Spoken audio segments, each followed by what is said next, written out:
வேலை செய்து கொண்டே ஊழியம் செய்யணும், பிசினஸ் செஞ்சுட்டே ஊழியம் செய்யணும், ஸ்கூல்ல படிச்சுட்டே ஊழியம் செய்யணும். கர்த்தர் அழைச்சாரா எல்லாத்தையும் தூக்கி போட்டு ஊழியத்துக்கு வந்துடணும்.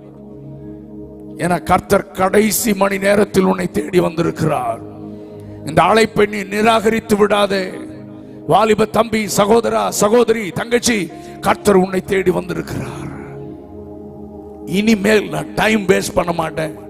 நான் தேவனுக்காக ஓடி உழைக்க போறேன். இந்த வருஷம் நான் ஆத்தும ஆதாயம் செய்ய போறேன்.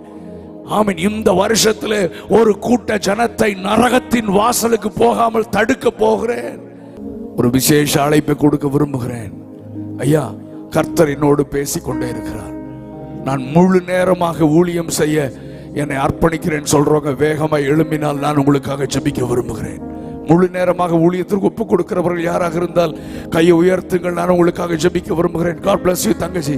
God bless you. God bless you. Amen. God bless you. சீக்கிரமா எழும்புங்க. நான் உங்களுக்காக மட்டும் ஸ்பெஷலா ஜெபம் பண்ண விரும்புகிறேன். நான் முழு நேரமாக ஊழியத்திற்கு தங்களை ஏன்னா இன்னைக்கு காலையிலிருந்து கர்த்தர் என்னோடு போராடி கொண்டே இருக்கிறார். இந்த கூட்டத்துக்கு வரும்போது இந்த செய்தியை பேசி ஒரு அழைப்பை கொடுக்க கர்த்தரனை பாரப்படுத்தி கொண்டிருந்தார். இந்த ஐபிசில கடைசி மணி நேரத்தில் ஒரு அறுவடையை முடிக்க, ஆமீன், தள்ளப்பட்டவர்கள், புறக்கணிக்கப்பட்ட ஒரு கூட்டத்தை